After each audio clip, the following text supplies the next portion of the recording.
नमस्ते दोस्तों, आप लोग कैसे हो। उम्मीद है कि दोस्तों आप लोग मस्त होंगे। दोस्तों बिहार पुलिस में एक नई वैकेंसी आई हुई है। जैसे कि मैंने थंबनेल में आपको बताया है ना कि बिहार में दोस्तों भर्तियों का दौर शुरू हो गया है। अब एक एक करके दोस्तों बहुत सारी वैकेंसियां आएंगी। तो पहली जो वैकेंसी आपकी सीएसबीसी के माध्यम से आई है ना, ये दोस्तों अधिनायक का पोस्ट आपका आया है। ये जो वैकेंसी है बिहार में पहली बार इस टाइप का वैकेंसी आपका निकाला गया है। और इसका जो सिलेबस और पैटर्न देखोगे ना, वो भी दोस्तों अलग आपका प्रकार का मिलेगा। तो नोटिफिकेशन दिखाते हैं और सब कुछ आपको बताते हैं। देखिए दोस्तों, ये आपका नोटिफिकेशन है और नोटिफिकेशन में आप लोग देखोगे ना, ये जो वैकेंसी आपका निकाला गया है ना, गृह रक्षा वाहिनी यानी दोस्तों होम गार्ड में दोस्तों आपका वैकेंसी निकाला गया है। ठीक है। और दोस्तों इसमें हम बात करें ना, तो दोस्तों आपको देखो यहाँ पर दोस्तों आम अभ्यर्थियों से अधिनायक अनुदेशक का आपका वैकेंसी इस पर निकाला गया है। जो फॉर्म है ना दोस्तों, आप लोग देख सकते हो ना, 1 मई से स्टार्ट है और 1 जून तक आप लोग फॉर्म को अप्लाई कर सकते हो। बिहार में दोस्तों ये आपका गृह विभाग के माध्यम से वैकेंसी निकाली गई है। और दोस्तों ये आपका गृह विभाग में होम गार्ड जिसको बोला जाता है दोस्तों, तो यहाँ पर पढ़ सकते हो बिहार गृह रक्षा वाहिनी जिसको होम गार्ड बोला जाता है, इसमें दोस्तों आपको वैकेंसी है। देखिए दोस्तों, ये तो मैंने आपको बताया होम गार्ड में वैकेंसी है। और यहाँ पे एज वगैरह आप लोग देख लीजिए क्या है दोस्तों। सबसे पहले कौन कौन बच्चा फॉर्म को भर सकता है, तो आवेदन करने वाला भारत का नागरिक होना यह अनिवार्य है। पुरुष महिला या ट्रांसजेंडर आवेदन कर सकते हैं। अभ्यर्थियों को जो शैक्षणिक योग्यता है ना दोस्तों, देखो 1 अगस्त 2025 से इंटरमीडिएट आपका मांगा गया है। यानी आपका 12वीं पास दोस्तों इस साल 2026 में है तो फॉर्म को नहीं भर सकते। जो बच्चा पिछला साल यानी 1 अगस्त 2025 से पहले 12वीं पास है तो फॉर्म को भर सकता है। एज की बात करें तो सेम एज के लिए भी दोस्तों जो एज आपका लिमिट रखा गया है 1 अगस्त 2025 ही रखा गया है। इस डेट तक दोस्तों आपका जो एज है ना, यहाँ पर अगर हम बात करें तो मैट्रिक स्टैंडर्ड के अनुसार दोस्तों 1 अगस्त 2025 से उम्र सीमा की गणना वगैरह सारा कुछ आपको बताया गया है, देखो की जाएगी। सबसे पहले दोस्तों एज में तो मुझे नहीं लगता कि आपको कोई दिक्कत होगा दोस्तों। ठीक है। ये दोस्तों जैसे बिहार पुलिस कांस्टेबल में एज कम मांगा जाता है 25 साल 27 28 साल, तो वो सिस्टम नहीं है इसमें। देखो जो एज है ना दोस्तों, अगर हम बात करें सामान्य कोटि के पुरुषों के लिए तो 18 तो मिनिमम है ही, मैक्सिमम दोस्तों आपका 37 साल है। अब बताओ दोस्तों, तो कांस्टेबल से बढ़ के एज हो गया, समझ लो दरोगा वाला मजा आपको मिल रहा है इंटर पास पे ही दोस्तों, क्योंकि होम गार्ड में वैकेंसी है। महिलाओं के लिए दोस्तों अगर बात करें तो 18 से लेकर 40 साल है दोस्तों, आपको यहाँ पर ध्यान से समझ लीजिएगा। ठीक है। चलिए, तो ये दोस्तों जनरल के लिए एज बताया मैंने। अब अगर हम बात करें पिछड़ा वर्ग और अत्यंत पिछड़ा वर्ग के लिए दोस्तों, तो ये देखिए ये है 18 से 40 साल तक। ठीक है। यानी आपका बीसी ईबीसी के लिए, एससी एसटी है तो दोस्तों 18 से 42 साल तक एज है। क्लियर है। चलिए दोस्तों, बिहार के सरकारी सेवा में दोस्तों आपको उच्चतम वेतनमान ये उसके लिए 5 साल का दोस्तों जो आपका वो है, तो वो नॉर्मल कैंडिडेट के लिए नहीं है। चलिए बता दिया मैंने। अब यहाँ पे फिजिकल के बारे में दोस्तों आप लोग देखो, इसमें फिजिकल भी होने वाला है दोस्तों। सबसे पहले अगर फिजिकल की बात करें तो ऊंचाई, सीना और वजन के लिए दोस्तों कोई अंक दे नहीं होगा। जो आपका फिजिकल है ना, जिसमें ऊंचाई, सीना और वजन के लिए आपका नंबर नहीं मिलने वाला। ऊंचाई में अगर हम बात करें आपका हाइट कितना होना चाहिए, तो 165 सेंटीमीटर होना चाहिए। जनरल है या दोस्तों आप पिछड़ा वर्ग से आते हैं, जनरल ईडब्ल्यूएस और बीसी के लिए हो गया। ठीक है। अगर आप दोस्तों देखो आपका अत्यंत पिछड़ा वर्ग जैसे अगर हम बिहार में चलता है ई आपका बीसी, ठीक है, ईबीसी से हैं या दोस्तों आप एससी हैं या एसटी हैं, तो आपका जो हाइट है ना 160 सेंटीमीटर है दोस्तों। ठीक है। और महिला का कोई भी कैटेगरी है आपका 155 सेंटीमीटर। क्लियर है। चलिए, सीना अगर बात करें पुरुषों के लिए दोस्तों तो 81 है, फिर आप फुला कर 86 करना है। ठीक है। 5 सेंटीमीटर आपको फुलाना होता है दोस्तों। और एससी एसटी के लिए 79 से आपका 84 के बीच में आपको होना चाहिए। ठीक है। चलिए, और दोस्तों अगर बात करें तो महिला में सीना का माप नहीं किया जाता। महिला कैंडिडेट ध्यान समझिएगा, वजन सभी आपका वर्गों के महिला उम्मीदवारों के लिए न्यूनतम 48 केजी आपका वजन होना चाहिए। ठीक है। ये दोस्तों दिया गया है। चयन की प्रक्रिया की बात करें, जो सिलेक्शन प्रोसेस है ना, सबसे पहले आपको लिखित प्रतियोगिता परीक्षा होगा यानी रिटन एग्जाम होगा। उसके बाद दोस्तों आपको फिजिकल प्रक्रिया अपनाई जाएगी। लिखित परीक्षा का जो आपका है ना, आपका ये परीक्षा फल जो क्या क्या इसमें सवाल पूछा जाएगा, जो मैंने बता रहा था पैटर्न वगैरह सारा कुछ अलग है। देखो ये जो सवाल आपका पूछा जाएगा दोस्तों, बिहार विद्यालय परीक्षा समिति का जो 10वीं का जो सिलेबस है ना, उस स्तर का आपका होगा। लिखित परीक्षा में दोस्तों आपका हिंदी भी रहेगा, इंग्लिश भी रहेगा, मैथ भी रहेगा, सामाजिक विज्ञान में इतिहास, भूगोल, नागरिक हो गया दोस्तों, और अर्थशास्त्र भी रहेगा।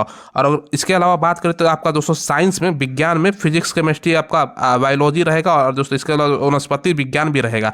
साथ में छठा अगर बात करें सामान्य ज्ञान और समसामयिक मामले से भी सवाल आपका पूछा जाएगा। यानी कुल मिलाकर आपका 6 अलग अलग दोस्तों आपका टॉपिक है। ठीक है। 6 आपका अलग अलग टॉपिक है।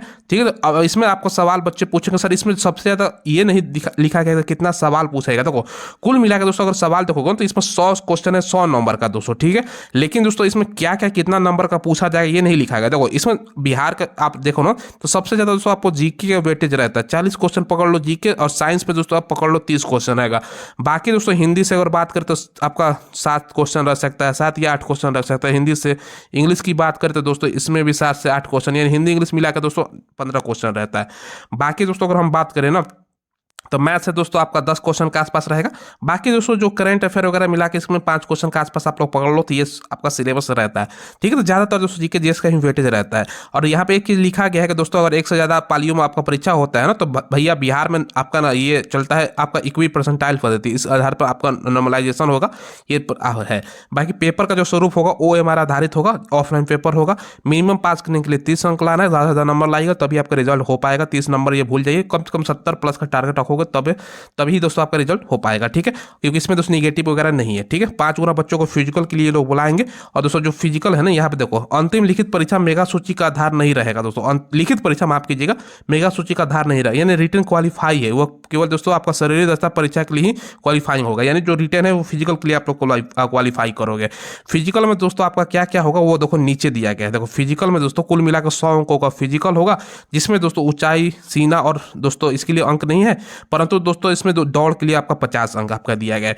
दौड़ होगा 1 मील, जिसको 1.6 किलोमीटर कर सकते हो, अधिकतम 6 मिनट का आपका समय मिलेगा। और दोस्तों पुरुषों के लिए अगर हम बात करें तो सारा डिटेल 5 मिनट से कम में रनिंग में 50 अंक है, 5 मिनट 5 से 20 तक जाता है तो आपको 40 अंक मिलेगा, 5:20 से 5:40 तक आपका रनिंग कंप्लीट करते हो इतना 20 तो आपको 30 नंबर मिलेगा, और 5:40 सेकंड से लेकर 6 मिनट तक समय लगता है तो 20 अंक आपको मिलेगा।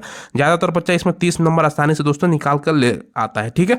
महिलाओं के लिए यहाँ पर आप लोग देख सकते हो, महिला कैंडिडेट के लिए 1 किलोमीटर कहीं दौड़ होता है, ठीक है। गोला फेंक की अगर हम बात करें तो भैया 25 अंक का गोला फेंक है। अब कितना कितना फेंक होगा इसमें दोस्तों, ज़्यादातर बच्चा 25 प्लस नंबर लेके आ जाता है, क्योंकि दोस्तों गोला फेंकने में कोई ज़्यादा दिक्कत होता नहीं है। थोड़ा सा दोस्तों प्रैक्टिस करोगे, थोड़ा सा दोस्तों हैंड को मजबूत करोगे तो कंधे को, तो आपका हो जाएगा। 20 प्लस फुट फेंकोगे तो 25 अंक आपको मिलेगा। ज़्यादातर बच्चा 25 फेंक देता है। और महिला का यहाँ पर आप लोग देख सकते हो 12 पाउंड का ही गोला होता है। यहाँ पर आपका यहाँ पर समय दिया गया है और सारा डिस्टेंस दिया गया है। ऊंची कूद 25 अंक का है। इसमें दोस्तों आपको देखो 13, 17, 21 और 25 अंक है। 4 feet 4 feet 4 inch 4 feet 8 inch आपसे पूछेगा आप कितना फांगना चाहते हो। 4 फीट लगाते तो 13 अंक मिलेगा। आप कहोगे सर 4 फीट 4 इंच लगाइए फिजिकल में तो आपको 17, तो वहाँ से पूछा जाता है। तो ऐसा नहीं है कि दोस्तों ऐसा वहाँ पर पूछेगा नहीं, आपको पूछेगा फिजिकल में। महिलाओं के लिए यहाँ पर आप लोग देखते हो, आपसे पूछेगा कितना फांगना चाहते हो, ठीक है। अगर दोस्तों आप मान को चलो 3 चांसेस में मिलता है, 5 फीट लगा दिया नहीं फांग पाया तो कहोगे कम, चलो हम कम लगा के फांगेगा, ये लगा लो, ये नहीं तो और कम लगा के ऐसे फांग सकते हो, उसमें नंबर आपको मिलेगा। अब कुल मिला के 30 अंक उसमें हो गया, 25 अंक उसमें हो गया, और दोस्तों इसमें अगर 17 अंक ला लेते हो ना तो देखो यहाँ पर दोस्तों 7, 5, 12, ठीक है, 3 दिन 6 एक साथ 72 अंक आप आओगे तो आप SC हैं ST हैं तो 72 में आपको क्वालिफाई हो जाएगा, कोई दिक्कत नहीं है। आप BC हैं दोस्तों, ठीक है, BC है EBC है ना, तो 72 से ज़्यादा जैसे ही दोस्तों 3 नंबर आप 4 नंबर 13 है, जैसे दोस्तों 17 है, ज़्यादा 21 लाओगे तो 72 से 21 लाओगे तो भैया 76 हो जाएगा। तो भाई 76 में कोई आपको रुकेगा नहीं, क्वालिफाई हो जाओगे। या रनिंग से ला दो या ऐसे ला दो दोस्तों, 4 नंबर कैसे भी इंक्रीज कर सकते हो, ठीक है। तो 72 में 50-50 चांस रहता है। और दोस्तों 76 प्लस आप जनरल है तो आप ला दो तो आपको भैया हो जाएगा रिजल्ट, ठीक है। मेगा सूची में दोस्तों फिजिकल पे ही आपका बनेगा। बाकी दोस्तों यहाँ पे डॉक्यूमेंट्स में अगर हम बात करें क्या क्या आपका डॉक्यूमेंट्स लगेगा, एक दोस्तों आपका कास्ट सर्टिफिकेट है ना, जैसे आप दोस्तों BC हैं या EBC हैं तो आपको NCL वाला नॉन क्रिमिनल वाला लेटेस्ट बनवा लीजिएगा।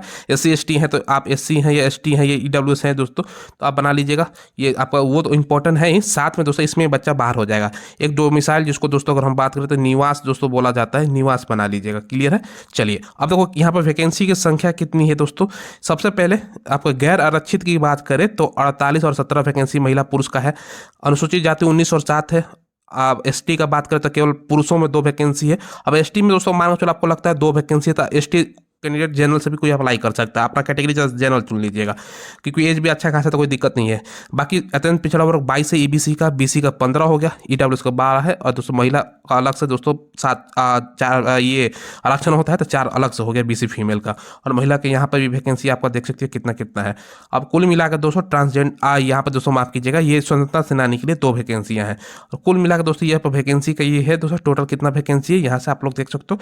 आप कहोगे सर वैकेंसी मात्र 122 है, वैकेंसी कम नहीं है। देखो वैकेंसी कम है लेकिन दोस्तों आपको क्या करें, अभी देखो ये वैकेंसी अभी कैबिनेट का मंजूरी मिला है जिसमें 20,000 से ज़्यादा पोस्ट का चर्चा है, जिसमें 10,000 आपका ही पोस्ट आएगा क्योंकि 10,000 दोस्तों प्रमोशन वगैरह के थ्रू ये लोग ले लेंगे तो वो सब चीज़ें अलग है। तो ये दोस्तों वैकेंसी के बारे में तमाम चीज़ें हैं तो ये मैंने आपको बता दी है। इसका फॉर्म भरना है तो फॉर्म स्टार्ट है, वीडियो को डिस्क्रिप्शन में अगर आपको होगा तो लिंक मिल जाएगा, वहाँ से फॉर्म भर सकते हो। और लास्ट डेट आपका मई तक फॉर्म भरने का दोस्तों एक स्टार्ट है, जून तक आपका फॉर्म भरने का है। टोटल 122 वैकेंसी, लेवल 4 का सैलरी 30,000 से ज़्यादा स्टार्टिंग सैलरी मिलेगा। 1 साल बाद करोगे तो 40,000 आपका सैलरी हो जाएगा।